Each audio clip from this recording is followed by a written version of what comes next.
Okay. Yeah, I just have I YouTube can do- open on the side. Yeah. Hey, Miles. Hey, Brian. What do you think of unicorns? I think they're overrated. Do you think we should all pull out a bunch of guns and take them out? Yeah, definitely. Have I passed my American citizenship yet? Oh, yeah. No, that's all it was. It was one question. Wicked. Wicked. Cool, I'll get a flight over. Wicked. Yep. USA. USA. Hey, Tiff. I'm not here. I don't know what you two are talking about right now. What do you think about unicorns? I think they are grossly underrated, frankly, personally. Yes. Okay. Brian. I'm Hey, agreeing Brian. with hey. Romeo, Yeah. who says they're immortal. So Hey, Brian. What do you think of unicorns? I think they're very pretty. Okay. And I like watching pretty things die. Can we start the show? Wow. Let's do it. Whoa. Oh, whoa. My thingy doesn't work. Shh. Conversation for another time. Let's hit the button.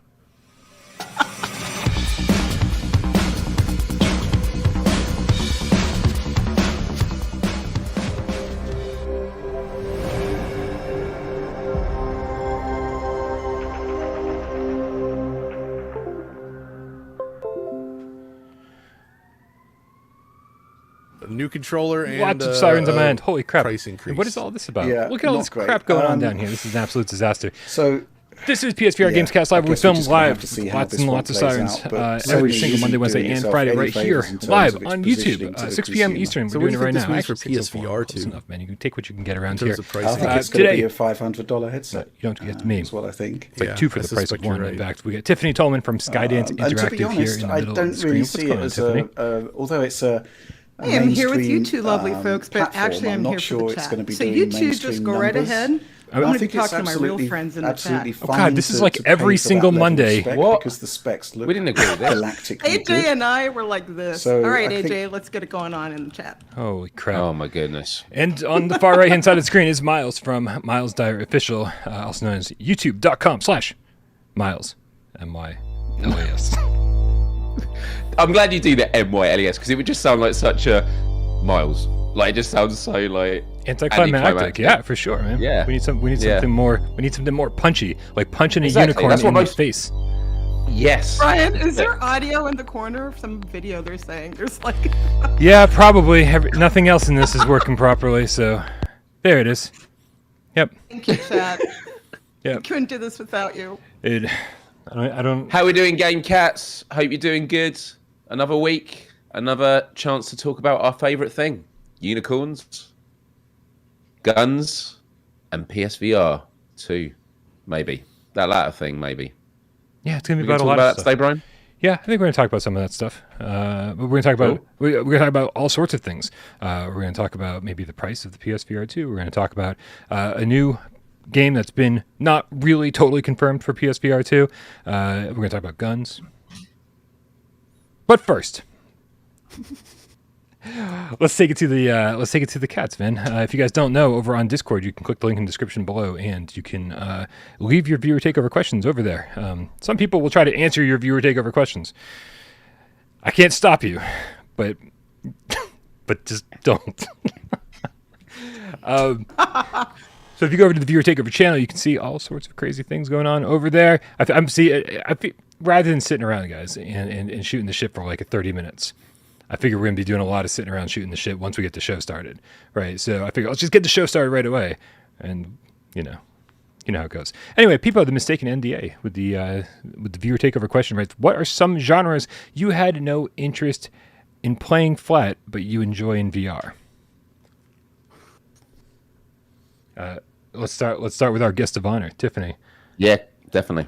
Well, if we're going to start with me, I'm going to interrupt this question for one of my top 50 games. I want to shout out to the top, Cerebral Frost. Whoa! We're not allowed advertising on this show. I'm not, what are you talking about?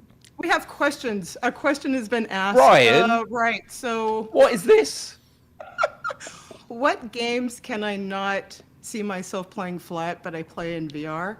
Well, mini golf, for one thing, which we're waiting to have a good game come to PSVR 2, hopefully, full multiplayer. I also can't see myself doing Synth Riders and pancake gaming, any of those rhythm games that's just moving your body for rhythm, as opposed to just hitting drums that I can do. But like Rock Band or those kind of pancake games are fun. But getting up and moving your full body, yeah, you can't do that in pancake gaming. So that's my answer. Nice. I mean, it's better than my answer. mean, Real-time strategy. What would you? Done. Oh, okay. Oh no, that's a really good answer. Right. That's hard. The problem is there's just genres that bore the crap out of me, really. And really, like, I mean, and even like games like tower defense games, which I guess is a form of real time strategy, but like Pixel Junk Monsters is the only one I've ever enjoyed. And I'm sure one day, I was gonna say I couldn't think of any good ones in VR, but no, Raw Data, which seems like it's just gonna be a first person shooter or a wave shooter. Eventually, partway through becomes a pretty intricate tower defense game. So yeah, that's my answer. Miles? For me, I think generally speaking, sports games. I just think that there's been a lot of sports games in VR that I've enjoyed, and sports isn't really something I go to. I mean, I play FIFA maybe once every several years. I'm not one of these people that play it every year. But like Creed, I enjoyed with boxing. I even got that. I can't remember what the football game was in VR. I'm not talking about Headmaster. I'm talking about the one where you kick the ball with your hands. Just because obviously you have the move controllers. Yeah. Yep, I don't remember the name of it either. Apparently, That's good. I'll just We'll use that for 20 questions later. I'm not That's really good. Here, don't mind. But yeah, sports games for sure. Cool. Good question. Let us know in the chat. This feels like our first GAMESCAST ever for some reason right now. I don't know what's going on. Because I'm here throwing you all off. That's what I do. No, you're not. You're doing fine. Just don't hold up that sign. I'm thrown off, but it has nothing I to have do another with one you. coming. Is it? Yes. Do you have 50 Yes, of them I by do. any chance? No, but Oh, my this just number one, RC Airplane. No, can we stop Strange this? names. Look, we're going to have to All cut these the people, feed. by the way, are in the Discord, our Discord. So if you want to talk to them, you can go to PSVR without Parole as well. All right. Sorry. Listen. I do have something to say about this. It's Yes. outrageous. It's real easy to sit on the sidelines and say this game belongs in a top 50 list, right? Do you know why it's so easy to do that? Because you don't have to start cutting out 48 other games when you say this one belongs in there. That's the easy thing to say. But when you make a list of 50, in that list that game doesn't get on there, right? That's the hard thing to do. That's why I'm not doing it that way. My- I'm smart enough to say I'm going to go on a show and then just sort of interrupt the flow with my chaos. Well, but that's Right, chat? and that's this is what's going to happen tomorrow. By the way, when we're getting to, if anyone doesn't know, and also sorry, man, do I have a lot of shit to say today. I apologize. Speak, Brian, get it off your chest. I apologize to any new Patreon supporter who doesn't see their name on the scroll down below. I apologize. Did not go. Today did not go as expected. I will absolutely have that done for next week's show. I promise. Also, we're doing the top 50 PlayStation VR debate tomorrow, starting at 11 a.m. Eastern. That's like midnight over there where Miles lives, so he's gonna be starting real late.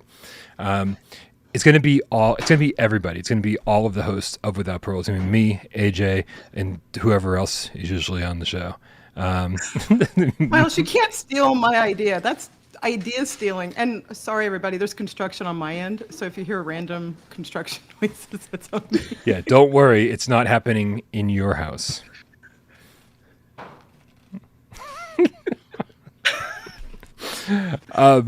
Yeah. Sorry. So please show up tomorrow, 11 a.m. And watch the bloodbath ensue. The live stream is already set up. We're ready to go. It's going to be everybody. It's going to be me, AJ, Miles, Wes, and in Aceville. We're going to have 5 people duking it out for the top 50 list. It's going to be absolutely insane. Let's take care of some I'm of going to these. be there watching the blood fly. Can't wait. Are you going to order pizza? For myself, absolutely. Who'd you think I was asking you to order pizza for? Me? You. I mean, feel free. I'm not going to tell you not to do that. Yeah. But Yeah. we got I Darth figured you guys Vader. would need sustenance. The Game Cat in the chat with a $2 tip says, Tiffany! So happy to see you. Yeah, Darth. Much love to Darth Vader. We got Donatello, the scientist Game Cat with the $5 tip says, since Tiffany's here, Let's get some good info on Saints and Sinners too. Give up the goods, Tiff. Glad to see you on the show, GC13. Thanks, Donatello. And you'll be a tourist in the sequel. No. That's brand new information, I'm sure, to all of you. Whoa. Breaking news. Right, Okay. right here. Listen, no one from Skydance is watching. You can just say whatever you want to. That's how this works. I will say that Swordsman Oh my by Sim goodness. Studio is mine. this has gotta stop. Also at the Discord, by the way. Are you just is all of these are saying number one? These should all be number one. I'm so confused. Just, Yeah. I'm just, throwing it out there, giving my 2 cents. Looper, the underground game cat with the €5 says, "Come on, just invite Tiffany for tomorrow to make the number of participants odd." No, that would make the participants odd. The number without Tiffany is already odd. Yeah. Drilling on my end. Drilling on our end. Wow. You're never inviting you It on the can show never again. go right. Kill Artist won the Dreamweaver game cat with the $5 tip. Says it's already a great start to the weekend with special guest Tiffany. Boy, nothing but love for you, Tiff. Like, whenever we get other guest hosts on the show, the first 3 tips that roll in are like, "Who's this moron?" We've just had someone just tip. Who is this? Oh, well, all right, we'll get there. We'll get there. By the way, Looper the Underground Game Cat, one of the many people who have sent a video for tomorrow's top 50 debate. Awesome, right? And so we're getting to finally see what some of these cats out there look like. Is awesome. But remember, if you haven't already sent your video in, if you've got anything to say about a top 50 list, what you think should be number one, games that never get the recognition they deserve, hidden gems that you think belong in the list, whatever it is, man, just take your phone out real quick, send me a quick video of you, your cat, and your thoughts on the top 50 list. Maybe not even your cat, maybe your dog, or your parrot, or I don't know, maybe your kid. Nah, leave the kids out. And tell us your thoughts on what we need to know about your thoughts on the top 50 list. Send it to withoutparole@gmail.com. We've already got a good handful. We need a handful more. We will air those tomorrow. Yeah, do it, everyone, for sure. See, we got Kill Artist tip, right? And now we got to scroll down a little bit to Bell Ramio, the Game Cat, ran with a $50 tip. Sorry, €50. Same thing. How much bribe money for Minecraft to be on that list? Asking for a friend. Listen, Bell. You got no worries over here. It's the other 4 people that are going to be on the show you might have to worry about. That's all I'll say about that. So this Thank just you. I remember I forgot Rec to add Room, that. Miles Dyer, Creeper Betty, just incredible. Some fine game cats who have done some. All right. content. I will Right? let that. I will This let is how that you one in bribe. particular slide. I'll let that slide for sure. That's fine. Miles is right up and down. This is why. Yeah, where's that run a show? This is why we jumped right into the show, because this was going to happen. No, I'm writing down all the ones Tiff is holding up for my list tonight. Awesome Tatum So, with yeah, the $2 man, tip says, "Tiff, a few bucks for your pizza tomorrow." I think I'm supposed to give you this $2. I want my $2. I want my $2. All right, in the chat, what movie is that? All right, that's not what this channel's about. Sorry, I do movie quotes. I know the movie, but for whatever reason, I can't think of the title. Really, I'm the chant. It's the John channel Hughes, title. right? It's not a John Hughes movie. No, it's a John Cusack movie. Not made by John Hughes, though. Okay. I don't believe so, unless I'm wrong. Now that, my bad. See, now we're totally derailing the show. 1 second. Yeah, that's right, Rhodey. I saw it from Rhodey first.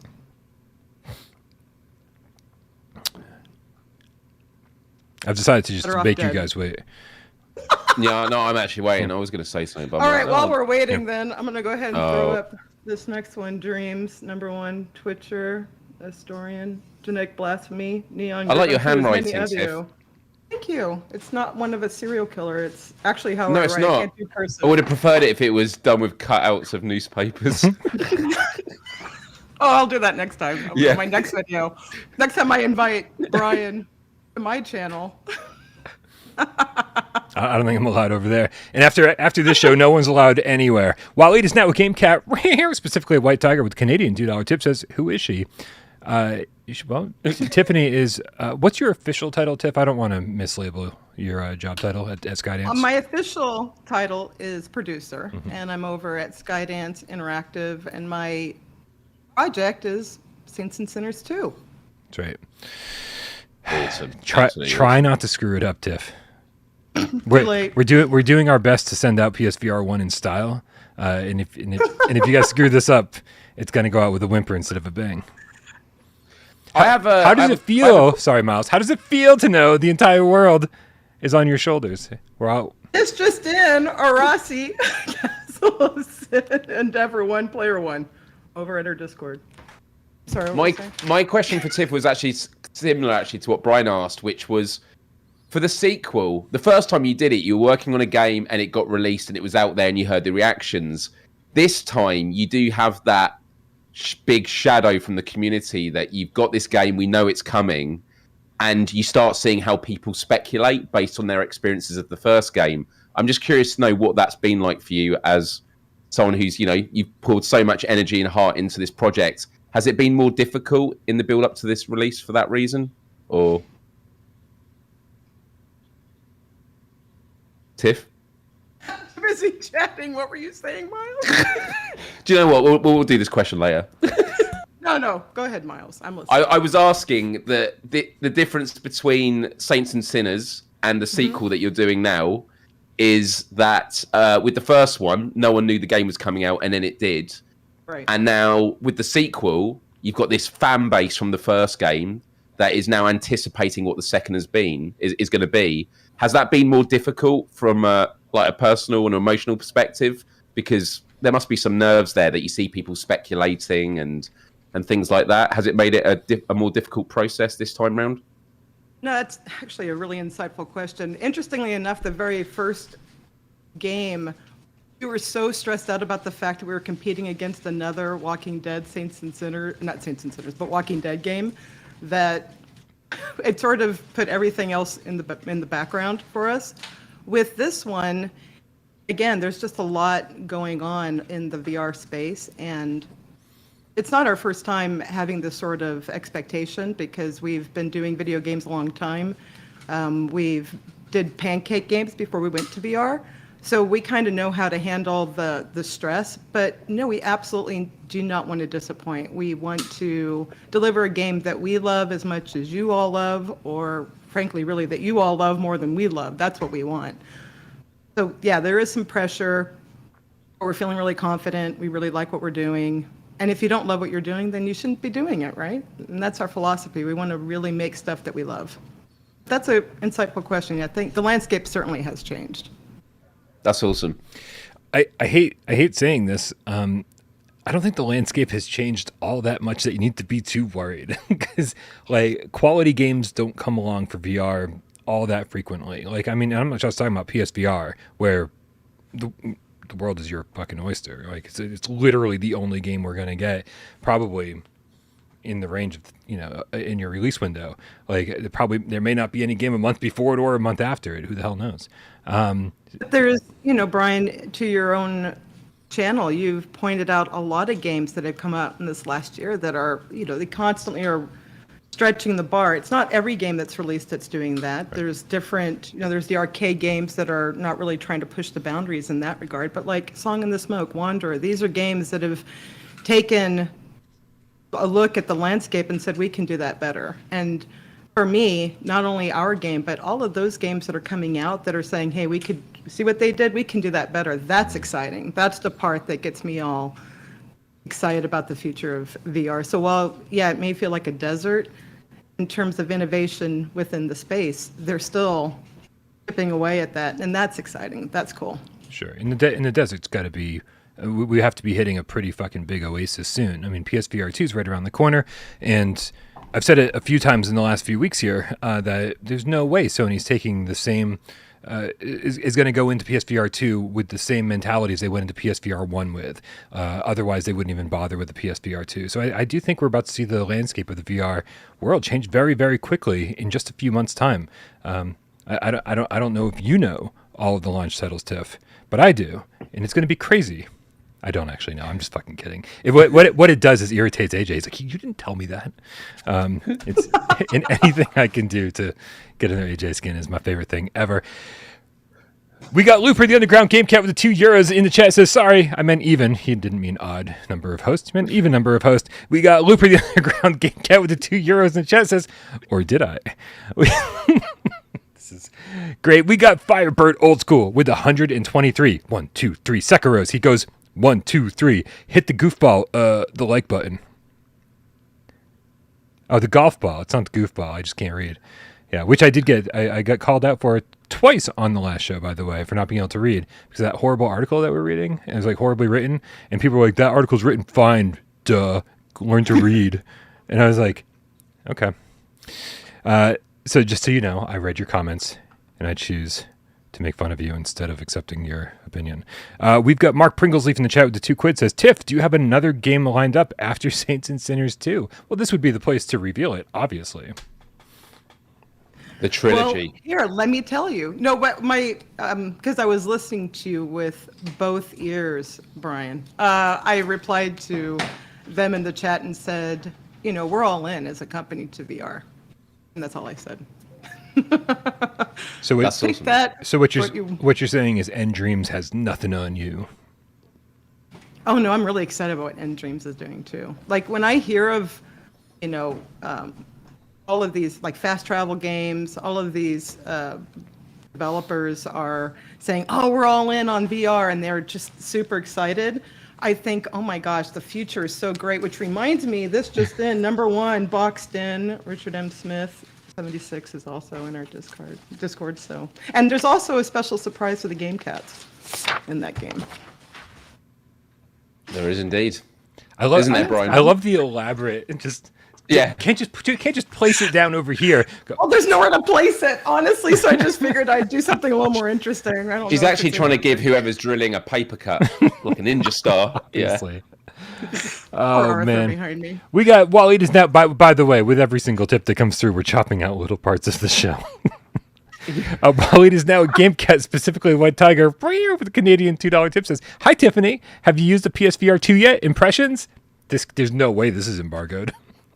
Yep. What's it like? Yeah. So, wait, according to that website that you all revealed, it's actually the PlayStation VR second edition? Like there was some sort of weird PlayStation version 2 or something. Version 2, Yeah. right. That one plays just like the PSVR. The V2 plays just like the V1. How insightful. We got MRI Gamer in the chat with the $50 tip. Says, so happy my bestie made it back to the show. Not even Brian's technical issues could silence her. Although we fucking tried, let's be honest. So awesome to see such a talented developer join our community. Know her company's new game will be the #1 PSVR 1 game of all time. Sending it off in style. He's got some confidence, huh? Oh my. You know why? That's because David's my bestie. It's your bestie. Yep. So real quick, for anybody who doesn't care, he's my bestie because when I first joined the PSVR Without Parole Discord, I was talking about, hey, we should do something really exciting here because it was kind of quiet. I think it was late at night. Oh, tornado. Sorry. Looking at your cat, not that there's an actual tornado. Anyway, Tornado so on my there end.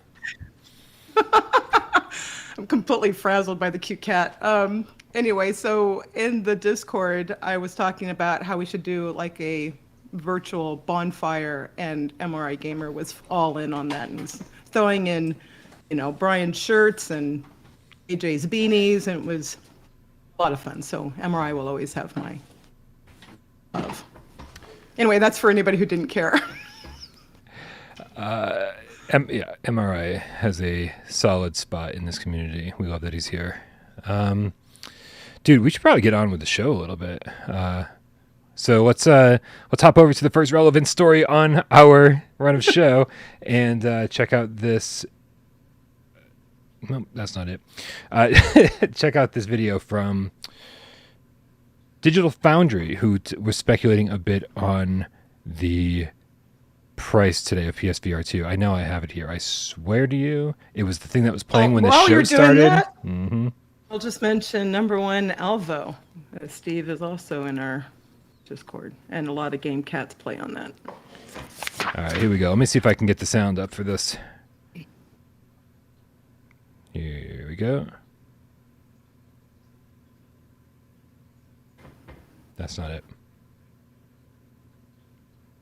That's not it. That's not it. In terms of pricing. I think it's going to be a $500 headset, is what I think. Yeah, I suspect you're right. A new controller and a price increase. Yeah, not great. So, yeah, I guess we're just going to have to see how this one plays out. But Sony isn't doing itself any favors in terms of its positioning to the consumer. So what do you think this means for PSVR 2 in terms of pricing? I think it's going to be a $500 headset, is what I think. Yeah, I suspect you're right. And to be honest, I don't really see it as although it's a mainstream platform, I'm not sure it's going to be doing mainstream numbers. And I think it's absolutely fine to pay for that level of spec because the specs look galactically good. So I think this is a case of you pay. What are your thoughts, Brian? Sorry, just...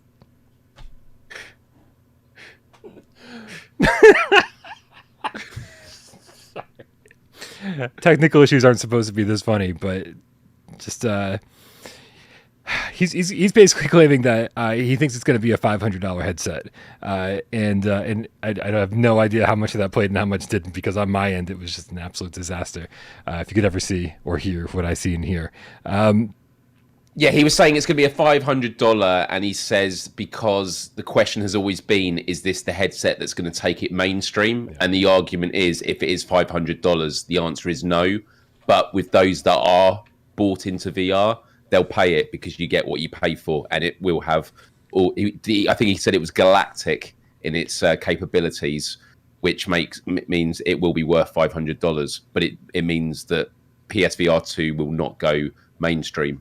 In terms of tapping into the masses of people that have never considered VR before, which that was his point, right? Right. And so, do you two agree with him in starting with the price point itself? Do you think this, with Sony raising the price of the PlayStation 5 recently, obviously that's a really bad look, right? If they probably would have been much happier just to launch the PlayStation 5 at $500.19 and $519.99 across the board, all across the world, and then never have to raise the price. It just looks bad when you have to raise the price, right? We ridiculed Facebook for it, ridiculed Sony for it. It just looks bad. So wouldn't they rather want to start out with a higher price point to 100% make sure they never have to raise the price further? I'll let you go. Well, I mean, for me, I am sure that PlayStation's intention was to make it, maybe $450, maybe $399, £350 in the UK. But I just think and I don't want to get into world issues again, but it is just a reality of the economy with inflation and with, if it's coming out early next year across Europe, there's major issues with energy and that's going to have impacts on pricing across all aspects of the economy.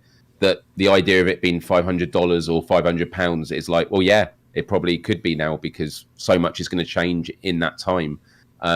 It's just such an odd time because month on month things change so very quickly. So the idea of $500 actually, I say now, is completely feasible. It's not desirable, but I don't think they're going to have much of a choice. Yeah. What about you, Yeah, Tiff?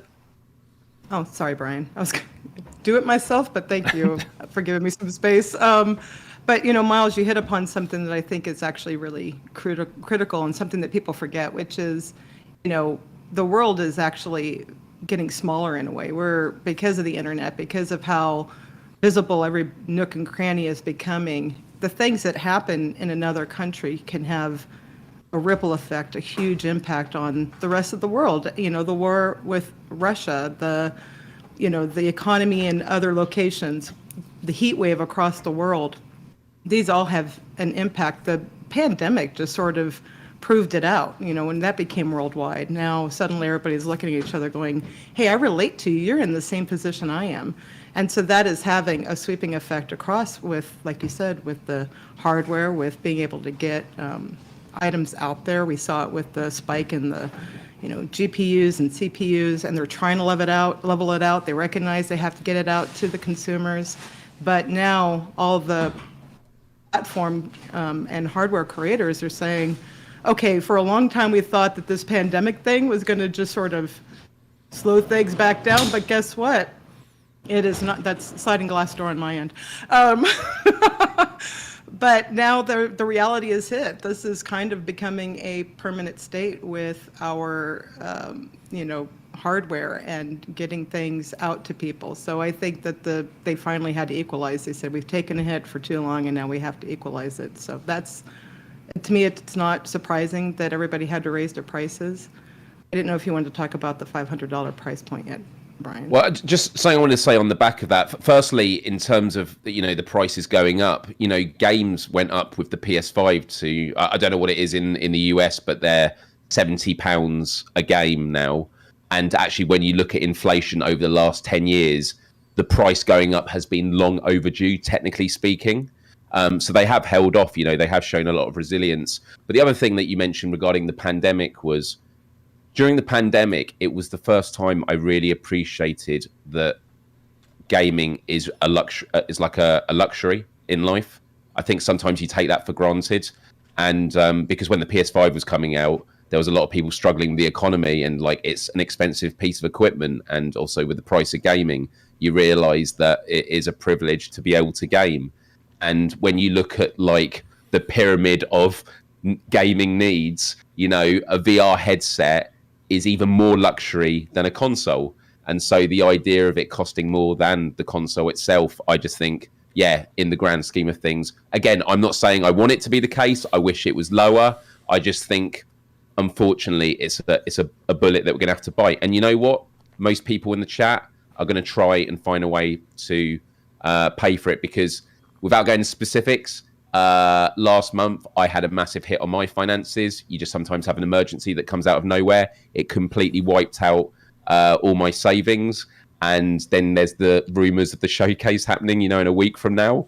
And I'm sort of hoping now that the pre-orders don't go on until maybe October if it's announced then. But if it does in September, you know what? I'm going to make ridiculous cutbacks across my finances in areas that I shouldn't probably be making cutbacks to make it work, because I care that much about VR. And I think PlayStation knows that. The people that are going to be buying these headsets, first of all, are hardcore people like us that are willing to make the sacrifice to pay whatever it's going to take to, sell those first headsets that are going to be at a premium price. Yeah, I absolutely agree. I think most people have said, "Oh, I'm just going to pay whatever it is," right? And the last thing I want to do is sit here and be super anti-consumer and say, "Oh, well, we should be the ones that subsidize the headset for people further down the road," right? The people who were going to buy it anyway should just get totally fucked when it comes to the price.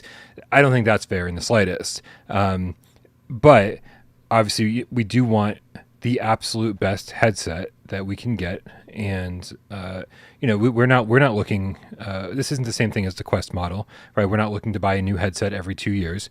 Sony does believe in generations, and this will very likely be the only headset that we're going to need to buy for the next 5 years or so. There'll probably be a V2 at some point. There'll probably be a wireless model at some point, but you don't need to upgrade to that. The PlayStation 5 will be what's powering your games. And so you're not going to need to do that for the rest of the generation. And so when you look at it that way, when you say, hey, it's going to be expensive, but it's something I'm going to use for the entire life of the PlayStation 5, it kind of puts things into perspective a little bit. I've been saying they can't put it at 500. I've been saying that for, I don't know, probably for years now. So I'm really, really hopeful they still do 400, but I still think they'll be fine at 500. They can lower the price in 18 months, to 450, then 400, and then some of the more mainstream consumers can jump in at that point when it's a little more affordable. Between the four, I totally jumped in on you, Miles. I'll ping it over to you. I just wanted to interject real quick that between, just a second. What do they think? What do they think about the pricing? So sorry. Tiff, what do they think about the pricing? This is my favorite episode of GAMESCAST ever. Just want to Tiff, what do they think it's going to cost? Excuse me, sir. We're going to need you to get on camera. Come sit. What do you think? Come sit next down to the lady in the room, and we're going to have to hear. I like this. The everyman's PSVR perspective. about Parole Vox Pops Yeah. on the street. You know, I warned Brian. I said there's going to be chaos, and boy, don't I deliver. I say something, I mean it. What I was going to say is between the 4 and 500, to me, I think that's actually the band, because frankly, I don't know where Sony sees itself. Do they see themselves as a competitor to the Quest? Do they see themselves as a competitor to the PC, or do they see themselves in their own little untried, nobody else has a console VR headset? I see. So I think they see themselves as separate, but I do think that could potentially change in October with what Meta are about to announce. I think that could be a real. I think it could be. I hate using the word game changer in the context of gaming, but it's relevant. But I do think that could be a real shock to the system.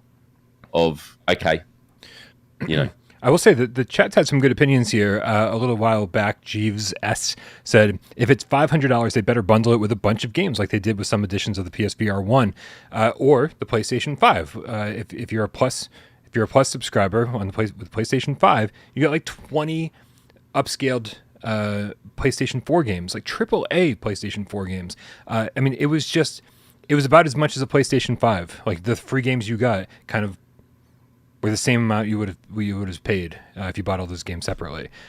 So if they could do the same thing with that on PSVR 2, if they could say, hey, here's a bunch of PSVR 1 games that you might not have played, upscaled, remastered, they now use analog sticks, and then on top of that, Samurai Slaughterhouse, just throw that in, call it a packing game.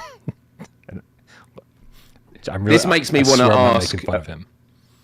This makes me want to ask a really naughty question to Tiff, which is, and I'm going to frame it in a way that's going to maybe give you some wriggle room.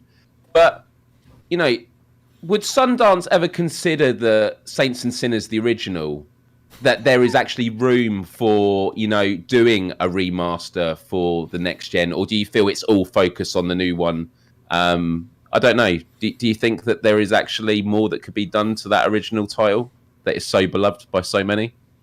You know, Miles, I adore you, and so I adore you too. That wasn't the question. I'm not going to pick on you, so I'm going to just move along and say that I don't know, honestly. That's fine. I don't know. I'm not going to do a follow up. I'll leave that to Brian. You're not going to pick on him for the Sundance thing.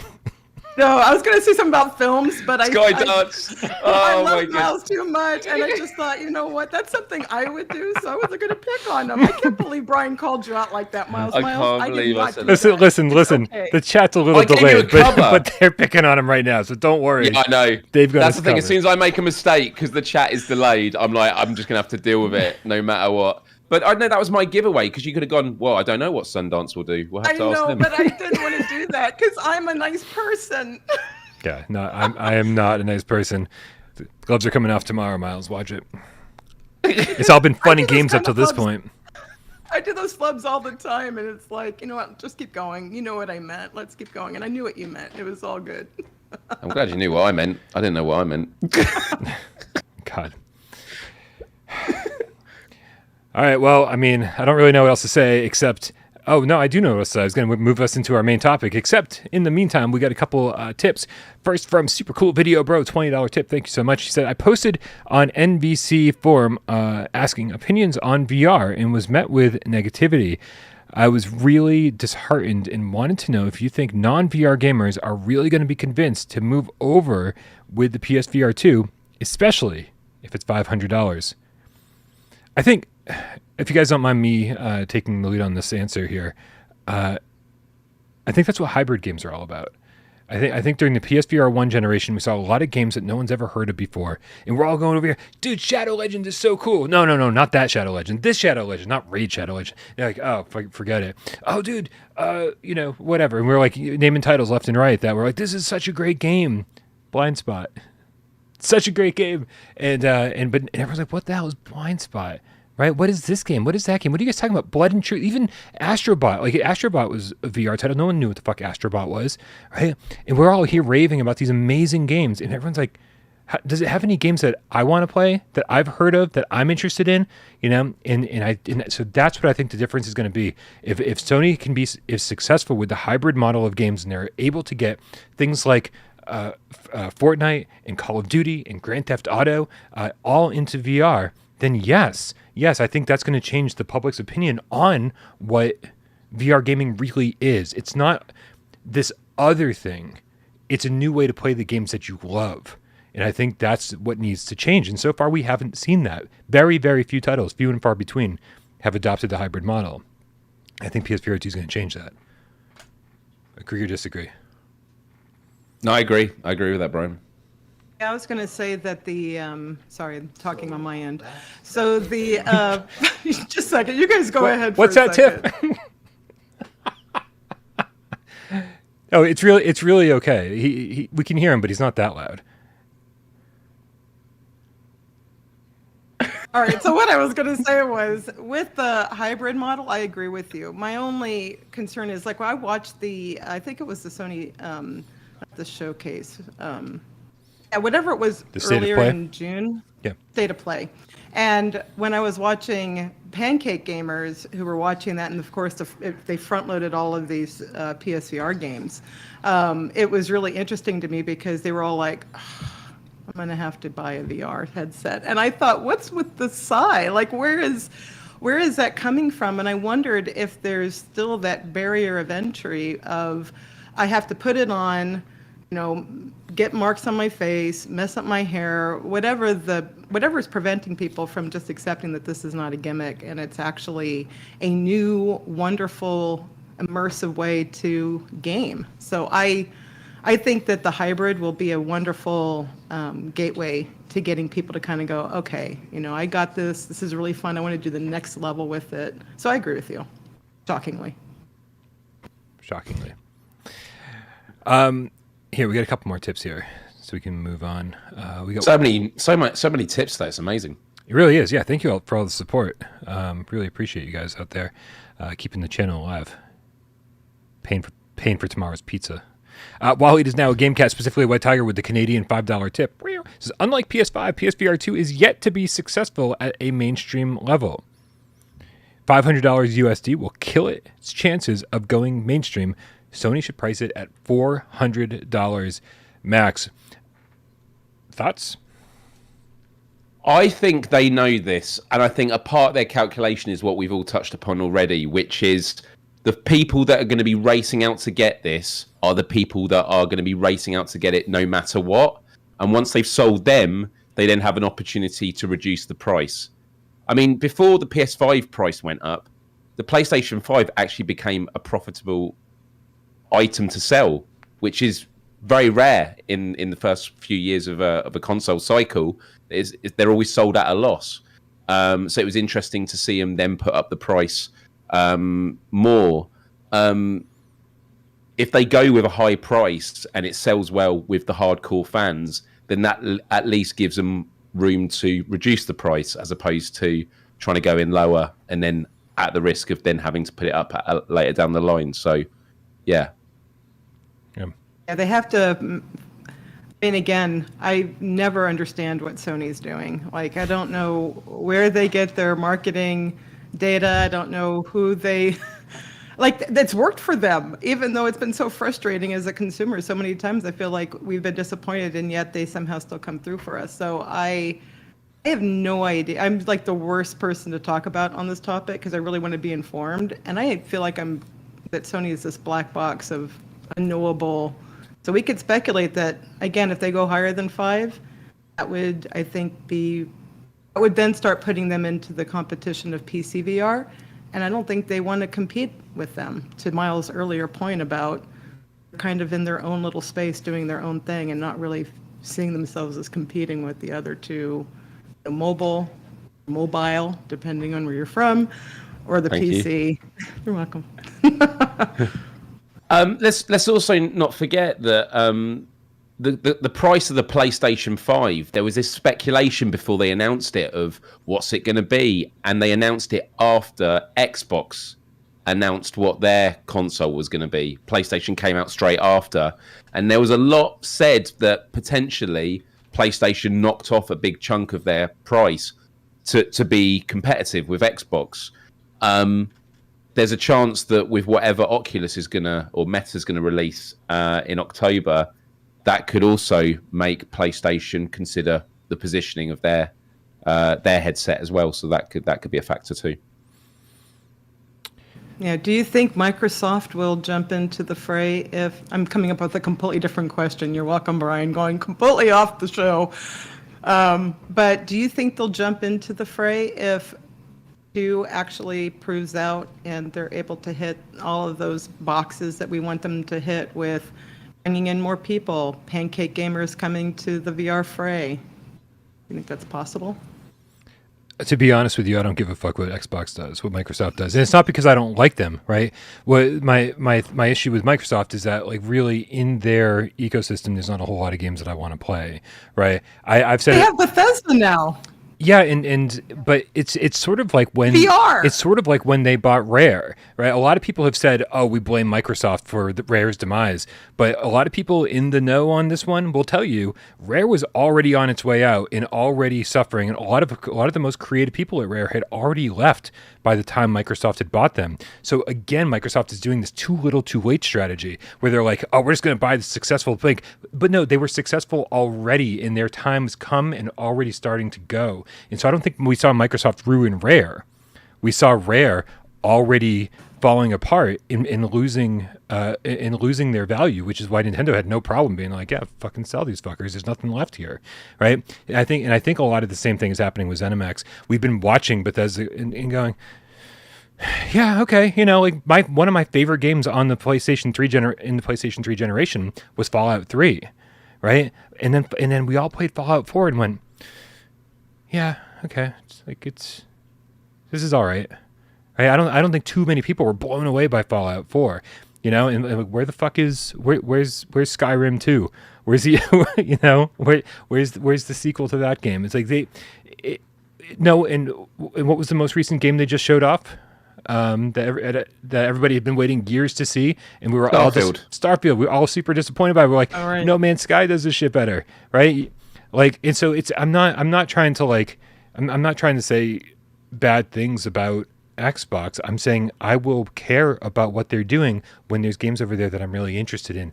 I had an Xbox One that just collected dust, so I said, you know what? I'm not going to buy a Series X this gen because I wasted my money last time. I gave it to Des. I just handed it. I was like, here, you can have this. I haven't played this in a year.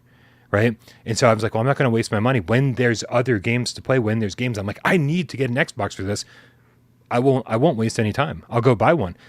Here's what I want is for Nintendo to get into VR because I love my Switch and I will play Mario Kart VR all day, every day. Right. I want Pokemon VR. Yes. Dude, Pokemon Go in VR would be just, yeah. Right? I still see people walking around Elm Park in Worcester here playing Pokemon Go. That game still has legs. In VR, you could like walk around a virtual world and play Pokemon Go with your friends. See, they're the ones who I think have some creativity and could bring some innovation to VR. Microsoft, I don't know. I don't know if they have it in them. I just want to counter a part. I want to counter a part of what you said because I do agree with a lot of it in terms of there's rarely been a reason for me wanting to get an Xbox. Like I've never played the Halo games. I've always appreciated them. Gears of War is an IP as well. But I have to say that when it came to acquisitions, the Bethesda one was the first time that I felt, okay, I might have to consider getting a device to get Game Pass because I'm such a Doom fan. I love Doom 2016, Doom Eternal, and the fact that all new games are now potentially going to be Xbox exclusives. I might not get an Xbox, but I might get Game Pass on mobile so I can play it. And so, I just want to give a counter that as another gamer, that there are moves they've done recently that have made me start thinking quite explicitly, right, I might have to jump into their ecosystem as well. I don't think it's likely, but it's a possibility. I hope so. I really hope so. Like, I don't want anyone out there to be like, oh man, Brian hates Microsoft. I don't. Like, I love the original Xbox. I have an amazing original Xbox collection, right? 360 and PS3 were a little bit too similar, and then I just kind of kept falling off. But yeah, no, I would be excited to get back into to the Microsoft ecosystem for sure. Well, I agree and disagree with you. But did you want to read a tip first, and then I'll get into my... I want to read a comment. There's so many tips to read, but I still like to interact with people who don't tip. One in the chat says, didn't Brian say not long ago something about one of the few flat games that he would play would be a Fallout 5? I don't think so. No, I would play Fallout 5 if it was in VR, because that would give it the life it needs, even if they don't innovate on the gameplay. But no, I probably wouldn't play Fallout 5. If I hadn't played Fallout 4, then yes. But I played Fallout 4, and I was like, I think I'm kind of good with Fallout. I thought it was going to be one of the greatest series of all times, and I think it died out a little bit too quickly. Go ahead, Tiff, before I get into these tips. Well, what I was going to say was that the thing I agree with you on is the quality bar of Microsoft. It's definitely, so far what we've seen from them is they take something and then sort of say, okay, we just want this to continue running its course until it's over. And that's not necessarily innovative, doing something new. It's just sort of slow, long death. It's like an SNL skit. It just keeps going until you're no longer laughing. But the part I disagreed with you on, and I'm not even sure it's a disagreement, I'm just going to say it is because I like being a rabble-rouser, which is, to me, the more people or the more companies that get into VR in each of the spaces, I think they're the most, Nintendo is a good call out, but I think they're also the most direct competition to Sony, because in a lot of ways they're doing similar things on the console compared to Nintendo. Nintendo did their like Wii stuff. Sony tried to do their moves initially for Pancake, wasn't as successful. But I think with VR, the tide rises and lifts all boats still. So if we can get more companies Agreed. who have wide reach like Microsoft, it's just better for all of us. So that's, I guess, not really disagreeing with you, but I'm going to say I'm disagreeing with you. I totally agree with that statement, though. I would like Microsoft to get into VR. Absolutely. I would love them to, for the exact reasons you said. Whether I play their games or not, it will absolutely help everybody involved. And on that, we have 1,700 tips to read, so bear with me. Sweet. Donatello, the Scientist Game Cat, with a $10 tip says, Professor Lilith says, I'm not able to make Super Chat work. Oh, sorry, Professor Lilith. Been hearing that from a couple people. I don't know what's going on YouTube's end. I'll try to figure it out. So I'll just let you know. This Sunday's multiplayer is Star Trek Bridge Crew, 2 p.m. Eastern, September 4th. All right, you guys. Listen, here's how multiplayer Sundays work. They are run by Professor Lilith, so thank you very much for keeping up with that. We appreciate you so very much. Love you, Professor Lilith. Yeah! You're amazing. But so get in our Discord, click the link in the description below, join the Discord, and go to the Sunday multiplayer, whatever it's called, channel, and let them know that you want to get in on that, because you can only play four people in each on each bridge crew. So we're gonna have to start creating groups of people. But yeah, get in there. Such a great game. If you haven't played it, or if you bought it, or it's just been sitting in your library, re-download it and come play with us on Sunday, September 4th, 2 p.m. Eastern. And I joined them last Sunday for Alvo, and I had an amazing time. It was good playing the new maps, and you just end up chatting with game cats that you don't necessarily always get to chat with, because it's a Sunday, so most people tend to be on, and it's just a really great time. Everyone's really positive. Everyone's just up for trying game modes and helping each other with stuff. It's really good. For sure. A huge shout out to Professor Lilith. Thank you, doing God's work over there. Keeping, because again, with the pandemic, I told Brian and AJ that for me, it's been a lifesaver, the Discord, this channel, because I'm connecting to people during that time when we were all quarantined. And now the world is opening up, but I had such tight friendships and being able to play with everybody on PSVR. I remember when we did Zenith, that was just a hoot to see everybody and talk to everybody. The game was sort of secondary. It was just great talking and seeing everybody. So I'll see if I can do this Sunday. Normally we have plans for Labor Day weekend, but I want to do Bridge Crew. I'm a Trekkie. Nice. Yeah. Oh man, I wonder. Yeah, I guess the only people who have the next generation DLC will be able to play with people who have next generation DLC. I wonder if that'll have to be like who wants to play with this DLC, who wants to play on the main bridge or the original bridge. Interesting. I guess I'm sure Professor Lilith has it covered though. I will not doubt that at all. Firebird Old School with the 50 Sekuros said, I want to hear Tiffany say in a Monty Python voice. I apologize for this in advance, Tiffany, although I'm sure you're going to love it. I'll do it. Bring out your zombies. Bell chime. Bring out your zombies. Ding. No, they bang their heads. Is that what with it the is? It's been board. so long Yeah, since I've oh my seen gosh. Holy Grail. Is that the one? I got you. Yeah, I got you. Bring out your zombies. Dong. Bring out your zombies. Dong. See, just for you. Love that reference. Love that movie. I'm not dead yet. Okay. Quiet. Not fooling anybody. Darth Vader, the Game Cat with the $10 tip, says hybrid games are the future of VR. We need more flat games that people know to have. Hold on. We need. See, I do have a problem reading. We need more flat games that many people have. Many people know to have a VR version to show people how awesome it is. Dead Island 2, Sony, make it happen, damn it. Yeah, no, I knew this. I knew we were going to get to Dead Island 2 at some point in Darth Vader's tip. I agree with you. Yep. Let's start with Dead Island 1, right? Let's get Dead Island 1 first. I'm such a completionist when it comes to games. Like if there's a game in VR, like I need to have it the original first, right? Like I don't. Somebody said, oh, like they should bring BioShock Infinite to VR. I was like, yeah, well, only if they bring BioShock 1 and 2 to VR first. Like I can't have just a random sequel in VR. I need the whole series. I don't know. I'm kind of, yeah. They did that with Hitman, right? They did indeed.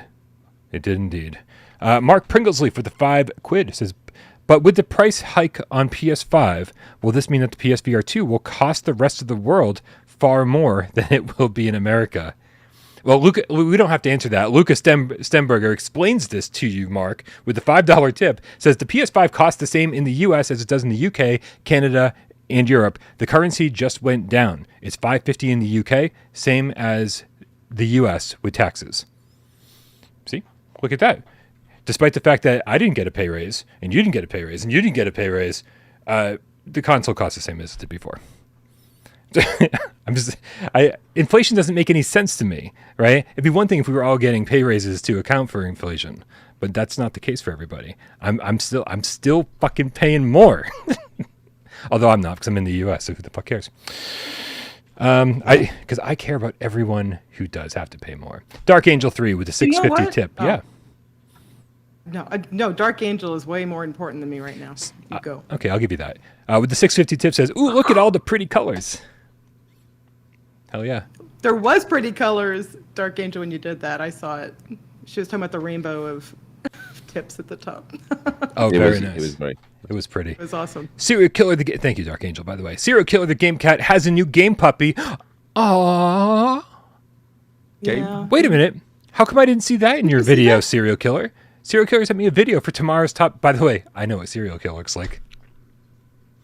Pretty cool, right? Does it look like a puppy? I know what Serial Killer looks like. I don't think he showed off the game puppy though. I skimmed through it very quickly. With the $2 tip says, Brian, here's money for an extra pair of glasses. Is that because I can't read? Is that what you're trying to say? What are you trying to imply here? The same thing that I already said? Look, I get that because like I have 1320 vision, so I can see outside a leaf all the colors, but to see the details of my hand or what's on the screen right now, I need glasses. Like it's just the stupidest thing. I'm like, what's wrong with my eyes that I can't see right in front of me, but I can see really far. So it's backwards day for me. Sorry, I had nothing to do with glasses for Brian, but all good. I'll just squint till I die. I'm good. I need a kitchen before I need glasses. We got Looper, the Underground Game Cat. By the way, I know what Looper looks like too. I feel so privileged. I feel like I've got all the inside dirt, right? With the €2 says Pokemon Go VR should just be called Pokemon Stay. Whoa, yeah. I like that. Yep. I'll give you that. And by the way, I still can't stop thinking of what Brian just said and thought that'd be a great band name. Squint till I die. That is actually awesome. Uh-huh. MRI Gamer with the $10 tip says wait a minute, MRI is also tipping the exact same thing that Donatello tipped. The $10 tip says per Professor Lilith, this Sunday's multiplayer meetup is Star Trek Bridge Crew. Starts at 2 p.m. Eastern, Sunday, September 4th. She really is a game cat to strive to be. I did read that correctly. I don't need glasses. Thank you, Lilith. And thank you, MRI. Wow. Does anyone else want to tip for Professor Lilith? Andreas Daria Morale with the $2 tip says Fallout 76 and 11 years of Skyrim reboots. this is how far back we are on tips. That's when I was complaining about Bethesda. Microsoft stuff. Yeah. And I will say, listen, I don't want to discount all of ZeniMax or all of Bethesda because there's a lot of studios that got acquired in that acquisition. And, all sorts of things that you wouldn't even think of, like Tango Gameworks, right? With Evil Within, is that what they make? I look what's going to happen with those games. Not that they were ever great, but they were fun, and I like horror games. And so, I'm gonna have to keep my eye on what happens over there. And if some of these become an Xbox exclusive, this may be the tipping point for me, right? Oh, I guess we weren't going to get through a whole show without this. Ultimate Carnage, the Game Cat, which is a fucking fantastic name. Let's be fair. With $4.50, says Tiff is lovely. Is she single? Oh, you single ladies. Hi, you single ladies. Hi, you single. No, I've been married 27 years. And is your other half a gamer? Yeah, he used to be, well, he's been doing games since the early 90s. And Awesome. if you saw my resume of sorts on Moby Games, you should look up another Tolman. I'm not going to speak his name because that would be weird, I think. But anyway, so yeah, he's been doing Call of Duty, Spider-Man, just crazy. So yeah. Awesome. But thank you. Do you ever go, so what about VR? Right? You mean with him? Yeah, For like the around game? the dinner table, you're like, so this Call of Duty thing is fine, but what about VR? Yeah. Yeah. Yeah, he's just not as into it. I get him to play some Quest stuff because then it doesn't require hooking up to, for two people, and so the Quest is a little bit easier. We don't have to set up two PSVR 2s in the house, but it's not his thing right now. He played Cyberpunk. It was a mess, so I think that made his whole belief in gaming go down the toilet a little bit, but yeah. No, I'm still diehard VR. That's awesome. Wally does now GameCat, specifically a White Tiger, with Canadian $2 tip, says, why is Tiffany so cool? I can explain this one for you. It's not so much that Tiffany's cool. It's just that by comparison up here on the dais, she's the coolest one here. Right? If you got a couple of nerds No, like me and Miles. Speak for yourself. Speak for yourself, Brian. Yeah, that's so true. I was telling Brian this before. I said, and the reason for the unicorn, in case, again, anybody cares, is because I was telling Brian that I'm kind of a unicorn in the gaming world. Here I am, originally in the 80s when I played board games as a young girl, and then in the 90s when we would go to gaming conventions. Like, I'll play any kind of game. I will play D&D, I will do LARPing, I will do card games, I'll do charades, as you know from last week, or not last week, the last time I was on with technical difficulties, and I was trying to do charades because nobody could hear us. Oh, that was a fun day. It was Brian's favorite day, let me tell you. But, being in that sphere, and then also, again, this is probably too much transparency, but you know what? You're welcome, Game Cats. I'm Christian. I swear like a sailor. Like, it's just who does that? Who's like that? So I was telling Brian that I'm kind of a unicorn. So that's where that comes from. So no, I'm not cool. I'm just a unicorn. But thank you. Ultimate Carnage, the Game Cat, with another $4.50, has a follow-up question to Are You Married? He says, but is it working? So listen, in case the marriage is on the rocks, I think he wants to be first in line, is what he's saying. Check out, what is it now, Match.com, and just keep... Right. Speaking of which, I've been watching this Indian matchmaking, that on Netflix. I don't know why I thought I would be interested in it. I watched both seasons back to back. Brian got me into Heartstopper, watched that, was obsessed. Now I'm into Indian matchmaking. I don't know. They're all these Netflix shows that are just my jam. That had nothing to do with gaming either. You're welcome. Well, then it's perfect time. That was a perfect segue. Wasn't a segue even in the slightest, but that makes it funnier. It's a perfect segue to our main topic, only 6 minutes after the show was supposed to end. Is it bedtime? I'm so sorry, Miles. I knew this was going to happen. I'm going to That's keep right. you up way too long. You know, Don't, Miles will don't be worry about sitting there, Miles. He's got a 7-hour live stream to get through tomorrow. Don't worry about Miles in the slightest. He'll be fine. You know, just take a nap. I mean, I And- think it was Wes on their year-end GameCast where they had like a 18-hour live stream of their top games of 2021, and Wes fell asleep. So you could do that, Miles. You could just fall asleep. And some people in the chat have just been mentioning I'm a bit quiet today. Just a bit of context. So today for work, I was in a studio in London, and for 5 hours straight, I was reading. I call it auto cue. I know you call it teleprompter. Brian corrected me before the show. He was like, "Let's slap that British out of you." I don't know if I was correcting you. I was just you had said it and just kept moving on. So I was letting Tiff know what you were talking about. Yeah. No, I love it. But yeah, so I did 5 hours I did 55 scripts I'd written in the week, and I presented 55 videos in 5 hours today, and then so I'm pretty out of it, and it's been a very tough week. So I'm enjoying this chat, and also there's 3 of us, so you got to make space for the awesome guest, because you all know I talk a lot, so enjoy the silence from me. But that's why we love you. And no, I'm sorry. I probably am talking. No, too you're much. not. You're great. You're great. It's that person who keeps It's just coming in with the you. drill. I'm excited. So all the way back in 1975, a game came out called Western Gun, or that's what it was called outside of the United States. And here in the States, it was called Gunfight. This was the first game to ever involve violence in video games. It's the first game to ever involve shooting. And it kind of goes without saying that 47 years that have passed since then, guns have become far more prevalent in video games. The question we're going to ask about today, there's certainly a lot of different conversations we can get into when it comes to guns in video games. Everything from the ESRB, everything from violence in video games and how it connects to violence in real life, all of these things. My question is not really about all of that. My question is more along the lines of, are gamers obsessed with guns? Are developers obsessed with guns? And really, isn't it just kind of lazy that this is all we've got? What's our...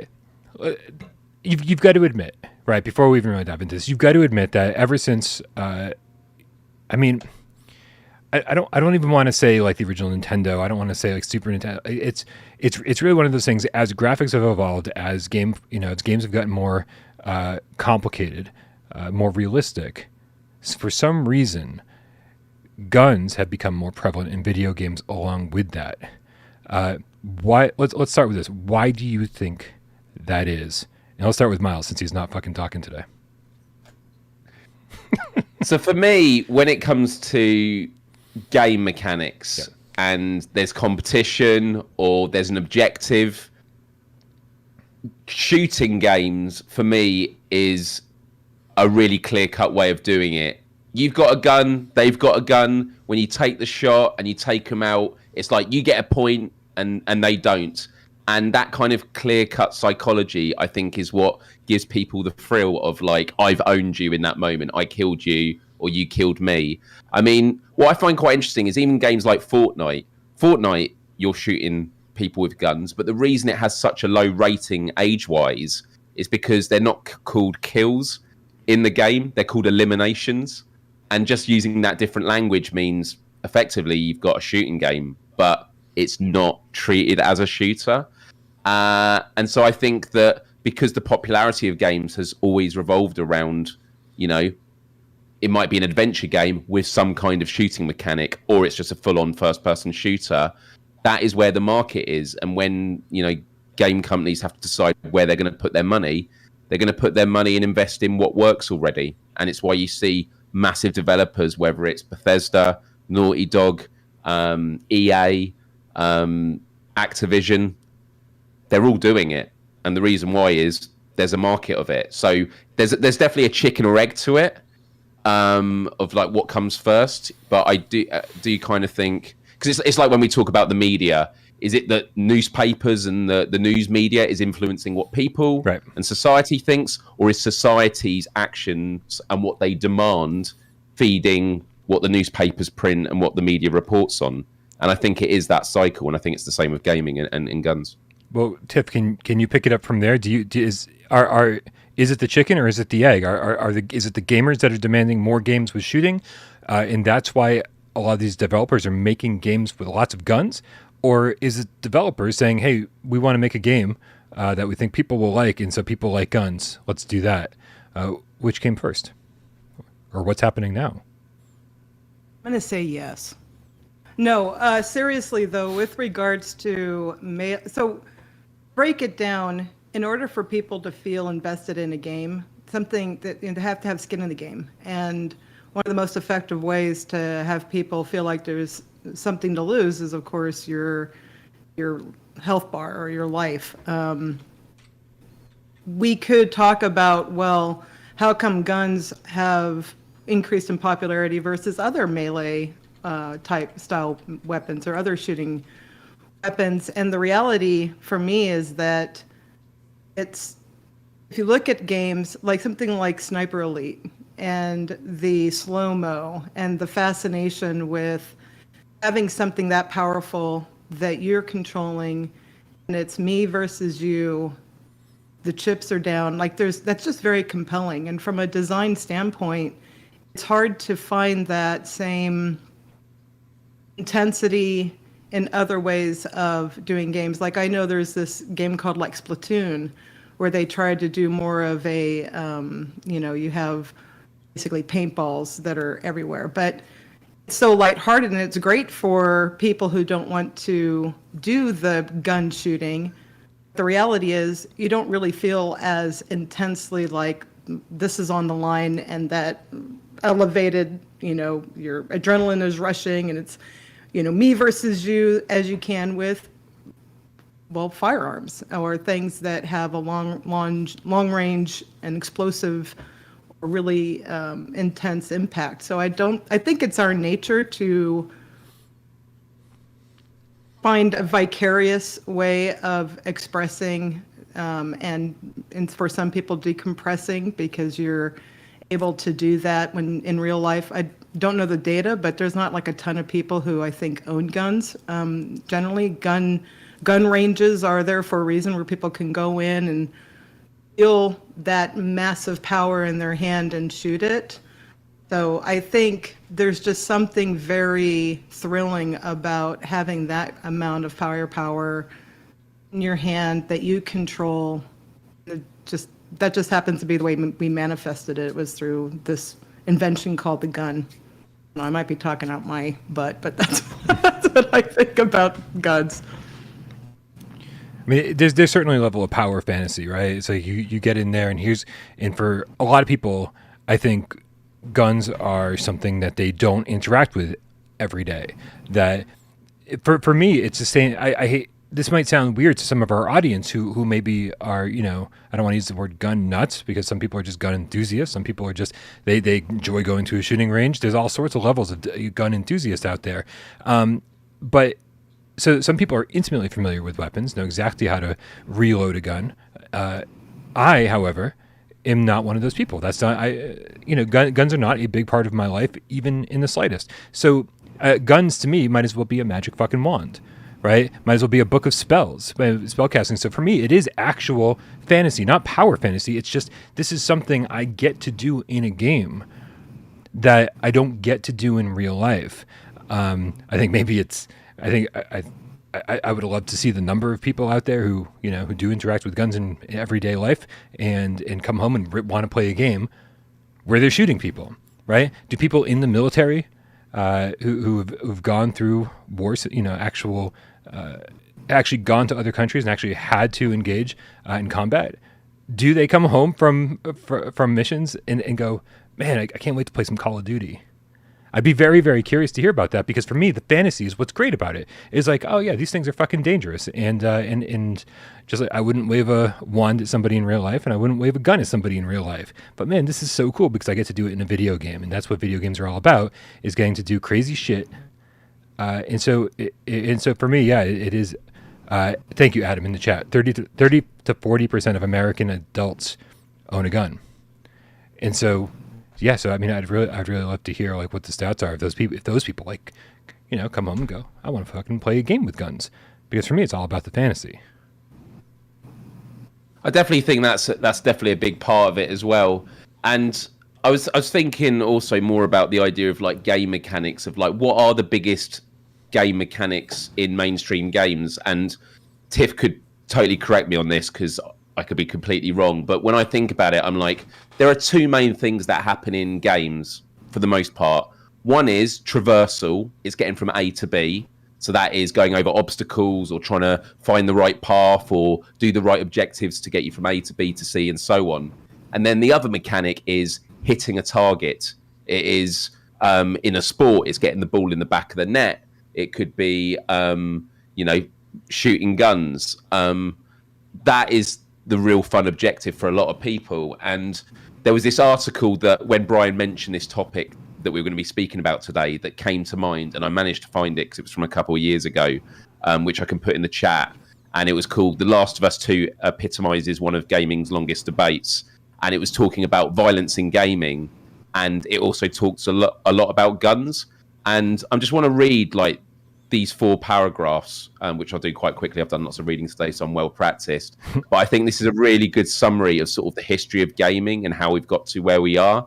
And I'll just put the link in the chat before I start reading it here. Yeah, can you do me a favor and throw it into the Discord as well? Because Yeah, I had that handy, now I don't.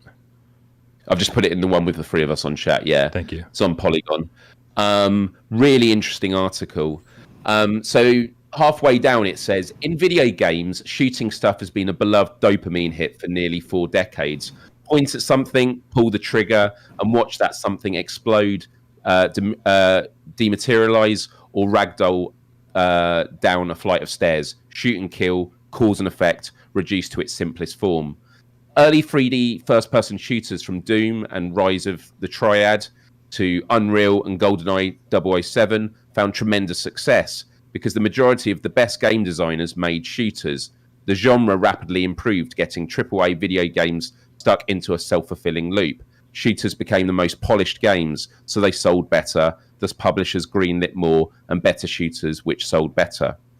In the 1990s and 2000s, game publishers built all sorts of shooters: first person, third person, shoot 'em ups, shooters with campaigns and multiplayer. Hell, even puzzle games got guns.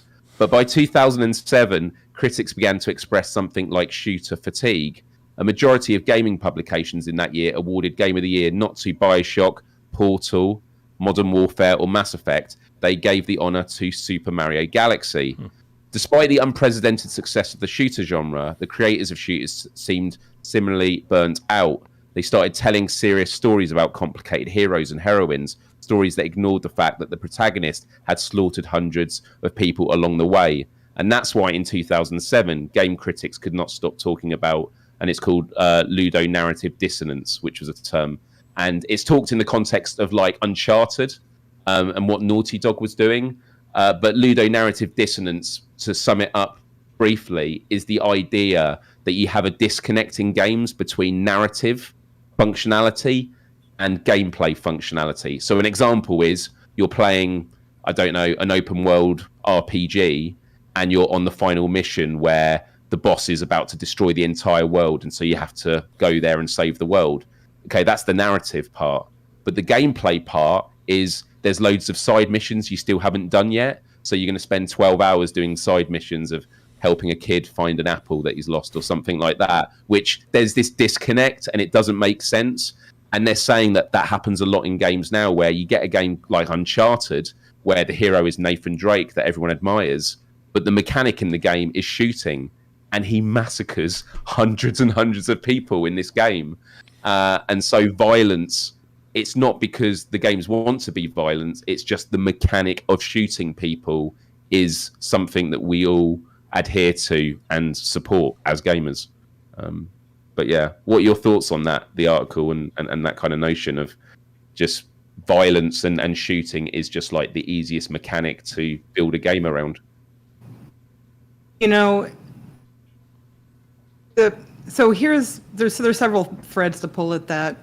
Going back to what they were saying about how people were really excited about the shooter games in the 80s, and so the 90s saw this explosion. Well, that's, why do we see Marvel movies back to back to back? Why do we see, franchises that people are familiar with being constantly regurgitated. And it's the same thing with, I think, certain mechanics in games that are really popular. First-person shooters were just exploded, and now that's what we're going to get more of because, we as gamers have demanded more.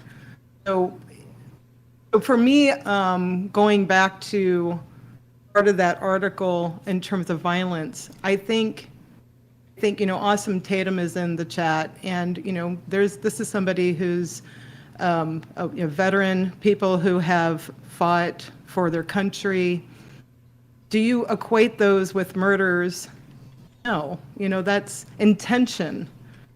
It's a huge difference. And what's the intention of the game? What is it trying to set you up to do? I mean, in Uncharted, he's just trying to go steal some treasure. So he's not Right? he's not fighting for the freedom of a country or something like that. He's just a dude going out selfishly to make a few bucks, right? Isn't he Which going is- up against bad guys? Like, isn't that like so it's like, from me, the perspective of the protagonist, you're always going to say, well, I'm the good guy, clearly, unless you're playing Grand Theft Auto and it's very obvious. But, I'm the good guy, and you all who are preventing me from getting to my goal are clearly the bad guy. So, there's that. Yeah, go ahead, Brian. I mean, doesn't that make it a little bit more fun to be like, because I've never looked at Nathan Drake and been like, boy, here's somebody I look up to. He's my hero, right? I kind of be like, wow, he's kind of a douche, right? But he's the necessary evil to convey the storyline and convey the gameplay. It's like and that's totally fine with me. I've never once looked at Nathan Drake and been like, yep, he's a hero. But he is fun, right? He's just like total disregard for human life, total disregard for anything other than his selfish needs, and I'm like, you know what? But that's what video games are, right? I don't. Escapism, Misunderstood, Brian. Well, but I don't. But that's the thing is I don't. This is one of the many reasons why video game narratives have not been nearly as successful. Despite the fact that they're trying to be on the same level as movies, or that they're trying to be on the same level as more respected types of storytelling, there's always gonna be this ludonarrative dissonance that you guys were talking about earlier, where it's just, I'm sorry, it's like, where in any book have you been like, and for the next 40 pages, our main character is just going to kill this person, then kill that person, and kill this person. Then I hid behind the rock and I shot that guy, and then I jumped off a cliff and I took this guy down, and then I stabbed this guy in the back of the throat with a knife. It just page after page after page. You're like, I'm sure there's a book out there that's been written like that, but I haven't read it. This certainly isn't how most stories are told. Even action movies. It's like, how many people really get killed throughout the course of them, right? Like our hero in the action movies, they're not killing. What about John Wick? Hundreds. John Wick is like a computer game movie, though, I'd say, Okay. probably. I haven't seen them, but it is like just Keanu Reeves massacring people because they hurt someone that caused Right. him. So I'm sure there's great examples of things that are completely opposite to the thing I'm trying to express right now. But like, yeah, it's just really, really hard when the basic fundamental gameplay element in your game is shooting the bad guy. It's like, I can't think of too many situations outside of like something that's wartime that's going to make that person the hero. But that's okay. talking That's about? okay. What do you mean? What? I completely disagree. Like, okay, now again, it might be based off of your perception as a player going in, but I'm right now talking as a player, Tiffany, not developer Tiffany, because developer Tiffany says, I wouldn't want to work on a game that is something like Grand Theft Auto. I think that's a terrific game. I'm glad it's out there for folks. I would never have wanted to work on that. I don't find that to be entertaining from my perspective. But as a player, when I pick up a game like Nathan Drake, like my first thought was, okay, this is a misunderstood Indiana Jones. And Indiana Jones in my mind was this, great explorer who only had to kill people because he was trying to, protect his own life or protect people he loves. So a lot of the games where that I can think of along the lines of what you're saying is, you've murdered somebody like John Wick, and so there's this vigilantism, probably due to a general dislike or feeling of frustration about our current armed police officers and the job that they're doing for us. So people are like, look, I'm not going to go through the judicial system of whatever country I'm in. I'm going to go ahead and go out there and do justice myself. And there's something very living vicariously through that and feeling like, look, I was able to dispense justice. I was able to right wrongs. I was able to get the cool, shiny thing,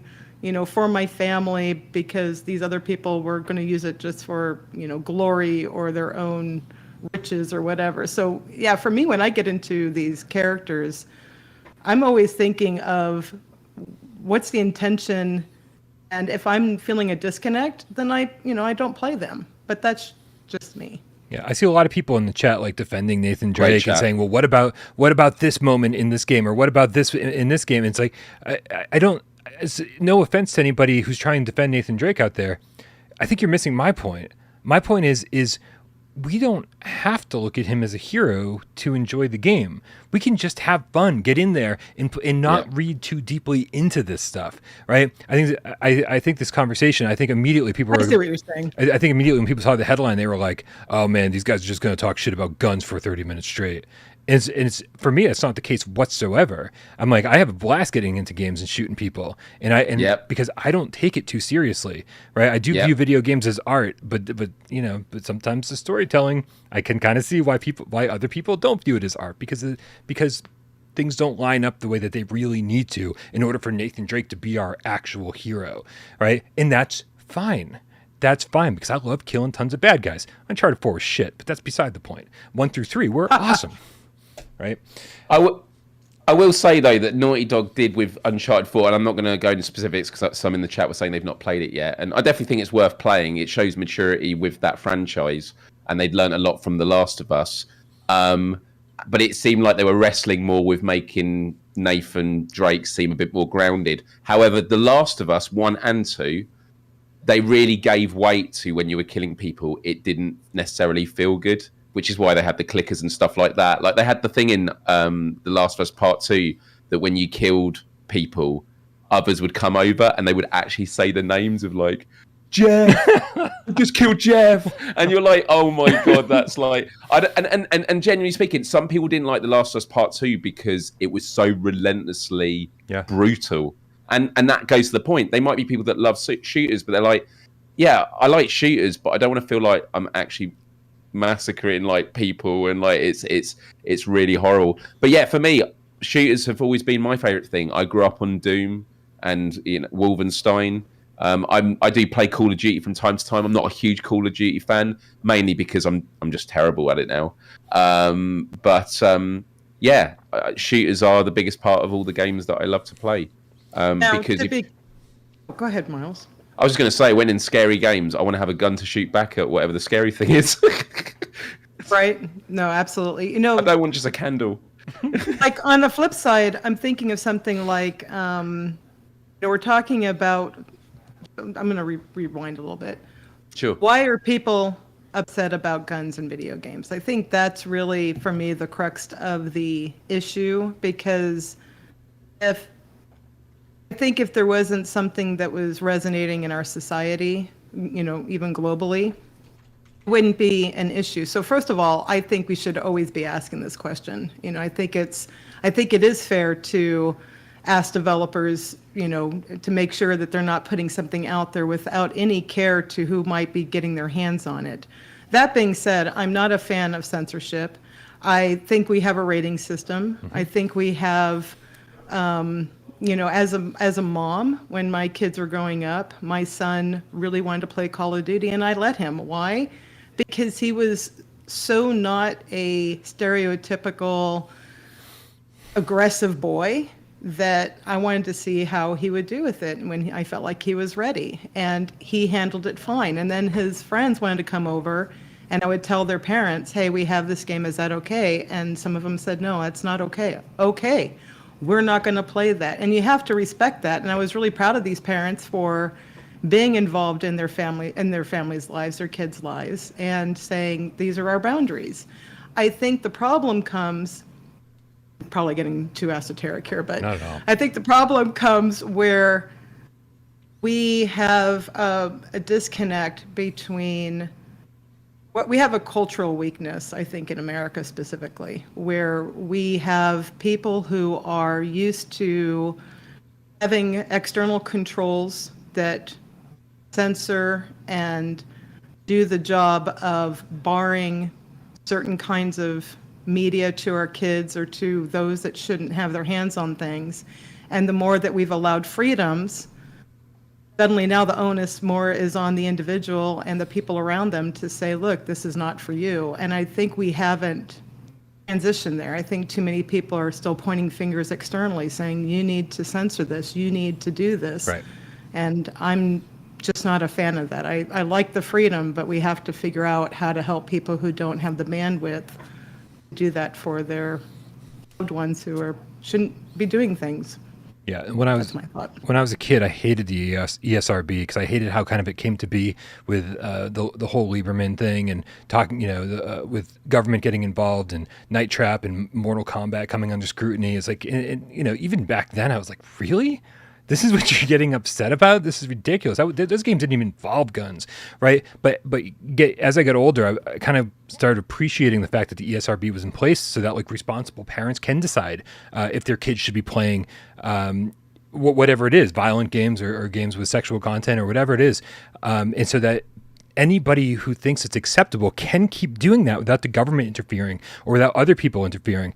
Like, one of the things I hate most in this world is when other people tell you what you should and shouldn't be doing in the privacy of your own home, right? That we need to live by their ethics, that their moral barometer is somehow more accurate than mine, right? It's one of my least favorite things in life. And somehow that crept into video games. And so the fact that the ESRB can kind of like allow us to keep playing the stuff that we want to play without censorship. And there are examples, of course, where like censorship comes into play. I understand that, but for the most part, we're getting to play what we want. People can choose to play what they want because they have the information at their fingertips. Choose what's right for your family, choose what's right for yourself, and I'll choose what's right for myself. No, that's very well said, Brian. And I think it's just important to note that, it's not just guns, because when I was a kid, I kept headbutting a brick hoping a big mushroom was going to come out, and it never did. So... You are my favorite person ever, Miles, for trying to make that Super Mario into a real life experience. Oh, that's fantastic. Oh, Super Mario, yeah. That's why I did it. Oh my gosh! I always disappoint Brian with my dry humour, and I die a little inside every time I see him die a little inside. We're just chipping off each other's life expectancy with disappointment. But here's another thing. Like, I remember what were you going to say, Brian? I could hear that you were going to say something. He was just going to sigh. No. I tried long before there was a Miles Dyer on this show. There was a Jeremy King and a Michelle Veracchione. So trust me, everyone's trying to chip away at me, no matter who the co-host is. They really just want me to die an early death. That's all it is. Oh man. But here's something interesting, because again, not related to guns, but let's say we're talking about moral dilemmas. Look at, everybody who doesn't want to be spoiled about Knights of the Old Republic. If you haven't played it, I'm so sorry. But like KOTOR, you could decide to be, I think, the side of light and do a bunch of stuff that is really, good in the, in the light side of the force, but you could also do stuff that was dark side. And I remember a friend of mine was trying to do the dark side, and there were some really dark things that you could do on the dark side of the force. Like, correct me if I'm wrong, chat, but there was like something where you could actually decide the fate of a father in front of the son, it was really dark, and he couldn't finish it. Like, he said, I really wanted to reach max dark side of the force, and he just couldn't do it. So, people who can do that, does that mean that they're somehow evil? No, they just were able to kind of explore that storyline, that narrative, and see and get entertained by that. That to me is what we're doing. We're entertaining. If what we're creating isn't entertaining, then people really we have to own our voice. We need to speak up and say, I'm not buying that. You shouldn't buy it. I'm banned with me. Let's not buy it. And guess what? Our voice is growing. And now guess what? Companies won't put out content that you disagree with because nobody's buying it. So, consumers have power. Sure, vote with your wallet. Yeah. Yeah. I really Just like that what we're lazy. I really like what you were saying. And I've not played that game, but I think about games where you choose sort of the path for like Detroit Become Human, and you play like a lot of different characters. And I know there's some people that have said this in the chat as well. I could never bring myself to make one of the characters absolute scum. I would always I'd always try and do the best for them all. And maybe I just need to massage that evil muscle a bit more in my head. And some people love it. They're like, oh yeah, I always like to do the dick moves in all these games. And that's the fun of it. That's the spectrum of things. Different people experience games in different ways, and having those options, because we're talking a lot today about the topic, which is guns in games, but those aren't the only games that are out there. There are people that don't like guns, and therefore they'll play. And this article that I mentioned earlier talks a lot about a lot of indie developers have made a lot of games where they remove the guns. And we saw this massive insurgency of like what people call walking simulators, which some people use as a disparaging thing. I don't actually find it disparaging. And I think in VR, experiencing these worlds and walking around, I think is really, really cool. So there's something there for everyone. Agreed. A couple things real quick here. Loopy the Underground Game Cat with the €5 says, I love games that discourage casualties, like Hitman or Death Stranding. Mm-hmm. Yep. I'm with you. Well, actually, Hideo Kojima said in the lead up to Death Stranding, he mentioned the stick and rope approach. He says he was talking about sticks are what are usually used in gaming, which is you're beating away, like shooting, you're hitting things. And the objective of Death Stranding was to create a game where it's about a rope, it's about pulling things towards you and building connections. Now, that's him just being, his philosophical self, but I thought it was an interesting exploration of, what a lot of gaming does do. And there's a lot of it in that game. Frank the Bunny brings up something in the chat. Frank the Bunny 666. I love that name. More specifically, are you a Donnie Darko fan by any chance? I've never seen the movie. I know. Don't judge It's my me. I all-time haven't seen favourite movie. Beetlejuice. I haven't seen a lot of things. See Donnie Darko. It's my all-time favorite. Yep. And then if you're like my brother and my sister-in-law, they're gonna be like, we watched Donnie Darko last night. We're never gonna trust your judgment on anything ever again. That movie was fucking terrible. And then I said in response, well, now I know not to trust your judgment on anything, because the fact that you didn't like Donnie Darko means that your judgment on movies is pretty fucking terrible. So now we have a running joke in my family that they hate Donnie Darko, and that I'm going to recommend to everybody that I ever meet. Frank the Bunny 666 in the chat says, I mean the same. He's talking about how everybody kind of followed suit with first-person shooters. He says, I mean the same with fighters and the arcades. One cabinet like Street Fighter or Mortal Kombat starts eating quarters and the rest of the market follows. Lemmings-like in a way. This is interesting because when you kind of look at the history of video games, early video games weren't about shooting. Not a lot. There's always going to be guns here and there, but in the 80s, there were a lot of shoot 'em ups. 90s was like the era of platformers. There was like everybody was gravitating towards certain genres for half a decade, a full decade, like all over the place. And then, we get to RPGs, and then first-person shooters come along. There were ones before Wolfenstein and Doom, but those were the ones to really bring it into the mainstream. And it feels like ever since then, that's been where the industry stopped. It was like, we're gonna hit, everything's gonna be a first person shooter with different elements. Oh, this one's gonna have more storytelling. This one's gonna have more RPG mechanics. This one's gonna be this. This one's gonna be that. This one's gonna be military themed. This one's gonna be fantasy themed. This one's gonna take place underwater in Rapture. But they're all versions of first person shooters. Is this where the industry stops, or do we eventually move on from this? Do we eventually get sick and tired of shooting guns all the time, and we find a new fascination that the industry latches onto? What do you think, Tiff? I think yes and no. I think that, so let's go back to Wolfenstein. I remember when that first came out, and I was entranced by it, not being a person who is really into Street Fighter and those arcade machine games. I was into the Olympics, if anybody remembers the Olympics coin-op machine where you had to hit the 2 buttons as fast as possible. And the reason why I loved it is because they had the national anthem for every single country. So I always picked a different country to be. So if I won, I got to hear the national anthem. So yeah, everybody, that's how old I am. Anyway. I just can't believe I That's don't me. know what you're talking about. That's the crazy thing. Yeah, you have to look it up. Anyway, so the with regards to Wolfenstein, it was cool because suddenly that was the first time they were showing you a visual that I remember. They were showing you a visual representation of how trashed you were.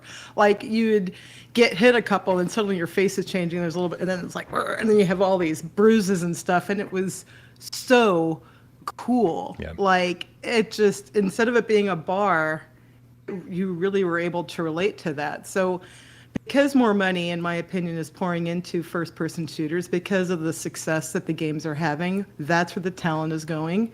So they're being more innovative and they're pushing through that.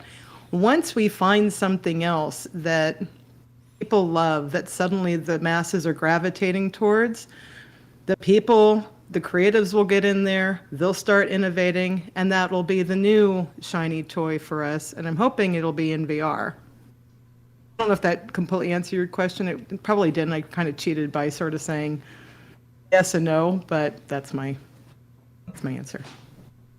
What do you think, Miles? I honestly don't have a lot to add to that. I think, yeah,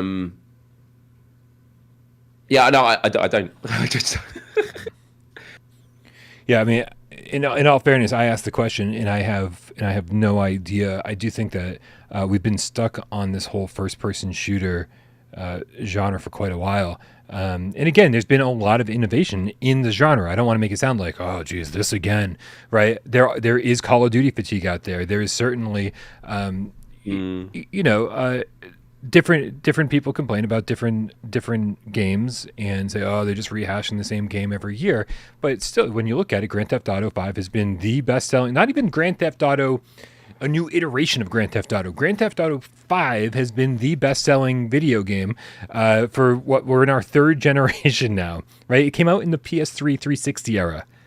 Right? It was the best-selling game of that generation. It was the best-selling game of the PS4, Xbox One era, and now it's beginning to be the best-selling game of the PlayStation 5 Series X era. It's insane. It's absolutely insane. So it's not even like we've been on this for a while, is what I'm trying to say.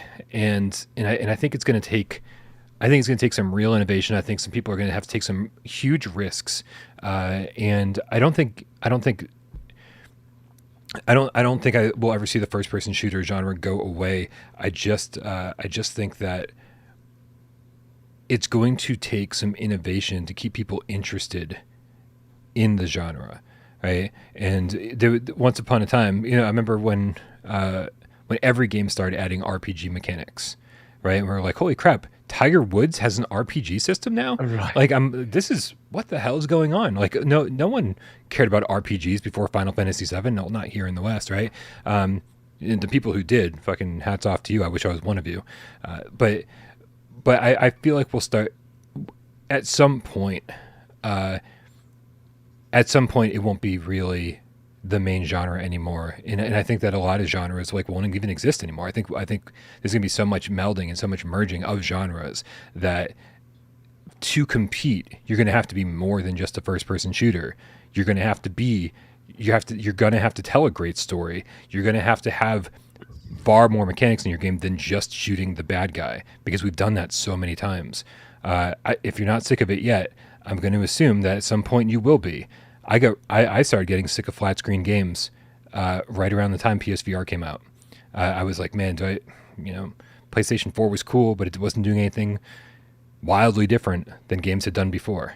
I was like, yep, we've done this before. Third-person games, first-person games, it's just the worlds are a little bit bigger. They're in slightly higher resolution. And I was losing interest in video games for the first time in 37 years. And I was like, this is crazy. This is crazy. Am I going to have to say goodbye to my hobby? Am I losing interest? Am I just going to play less video games than I did before? How is this all going to pan out? And then PSVR came in and changed all that. And so I do agree with you, Tiff, that VR is going to really help some of these things just become more interesting, just inherently, because it's in VR. But I also think that as VR catches up to flat screen gaming in game length, game complexity, that we're going to see that same fatigue happen in VR too. So I think we're at an interesting crossroads. I don't have any answers, but I kind of just can't wait to see where it goes. Yeah, I mean, you talk about evolution of innovation, turn-based, third, what do they call it? Whatever that top-down view of a map. The turn-based strategy game came back with Demio on the Quest, but it turned into real-time strategy. Like, people were sort of impatient with turn-based, or like, all right, this is really boring. And then real time came along with like Age of Empires and War of Warcraft and now League of Legends. Like, all of this real time strategy kind of moved turn-based into the background, much to my dismay, because I really liked turn-based, but I'm getting with it. But in any case, now people who really love turn-based strategy games have to find new and innovative ways to try to bring that back to the foreground, or have we moved on? And I think you're right about first-person shooters, the same thing. Once it starts to get overshadowed by something, people who want to do first-person shooters will have to find something unique and new way of presenting it in order to become noticeable again. So, yeah, I agree with you, shockingly, Brian. Looper the Underground Game Cat in the chat with the €5 says, I was actually avoiding games with shooting before VR. London Heist changed everything.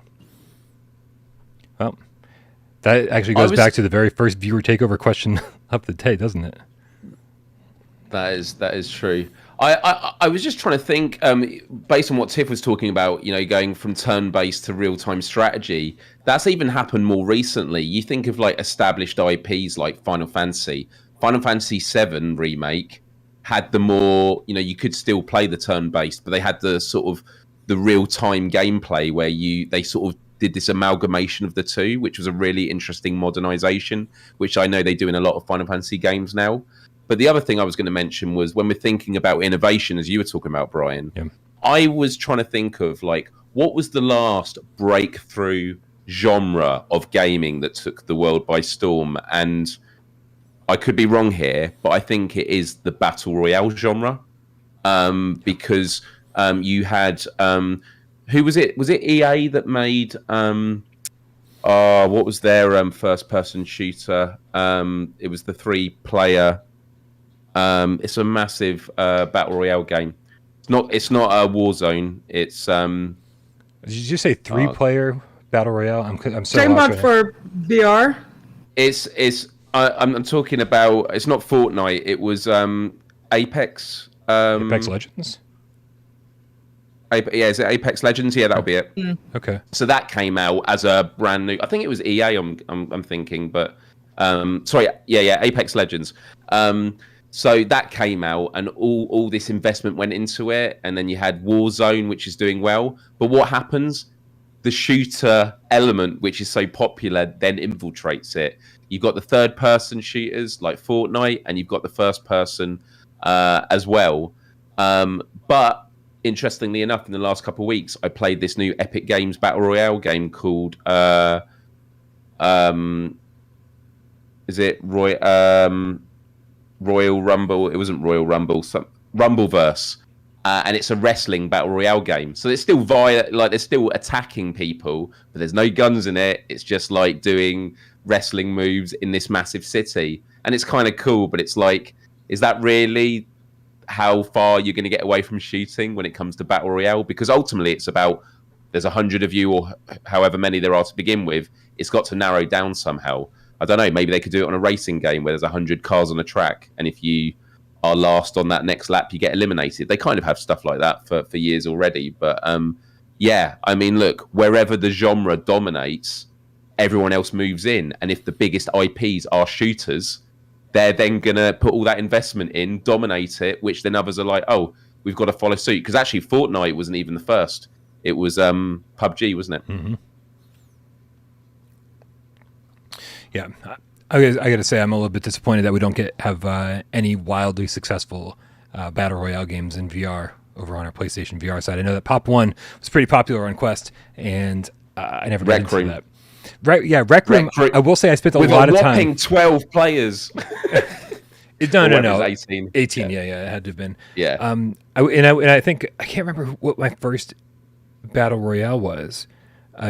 It could have been Rec Royale, and I was like, "This is fantastic! Like, this is the kind of because I've said it before. Like, I'm not huge when it comes to team-based stuff. Like, when it comes to any kind of first-person shooter, whenever there's a deathmatch thing, I don't want to do team deathmatch. I want to do free-for-alls because I am going to bring my team down, especially for the first for the first 20 hours that I play. I'm going to have the worst KD ratio on my team, and so. That's why I think that battle royales are so much fun, right? Because I'm like, yeah, I could totally suck, but I get to play with a whole lot of people, and if I do really well, it's all on me. And if I do really bad, well, it's on me. My team, I'm not dragging my team down, and so I could really use some. Yes, Alvo in the chat, Alvo Royale, do it, man, do it. PSVR 2 launch title, make it happen. I genuinely think whoever makes a battle royale VR game with like 50, like a significant number of players, I think that's going to be huge. Yep. And I just feel like we are tinkering close to a big IP moving into the VR space. Spoken about Call of Duty. I think Fortnite's going to get into VR. Do you know, actually, the amount of friends of mine who didn't really play much Fortnite because the building mechanics they didn't like, they've all come back because of the no build mode. And I'm curious to know, actually, the no build mode, I think, has brought a lot of people back to Fortnite. And I think that is a great starting point for the VR component, without all the crazy building stuff. So it's going to be interesting to see in the next year. But yeah, Alvo Battle Royale would be amazing.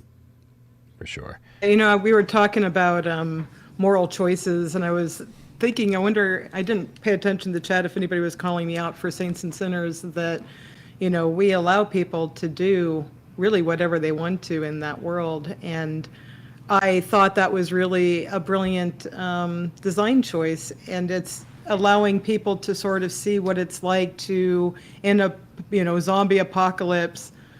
Okay, what if I decide to do this? I remember you, Brian, saying that you had originally like, oh yes, I'll help you. I'm so sorry, and then eventually you're like, I'm killing you. I'm going to take this back. Yeah. Killing you. I'm going to take this back. Which just shows you that initially when you're in there, there is sort of a sense of realistic, morality that you enter in. But then as you see this sort of narrative that we created, and somebody earlier was talking about, it's a narrative, it's a story, and being able to explore different facets of that story is what is entertaining. It's not about, oh, I have a really dark, malicious soul and spirit. I want to find a place where I can be dark and malicious, and games are the only place I can do that in. Yeah. So I am so with you. Like that, it is. I think everyone sort of gasped a little bit when I played Hitman 3 on a live stream for the very first time. When I was sitting in that club and I was like, look at all these NPCs I could fucking wreck right now, right? And, I remember that. Right, and most people are looking like, wow, look at all these people who can see me, like who are witnesses to me taking down the bad guy. And immediately I was just like, I've got a gun.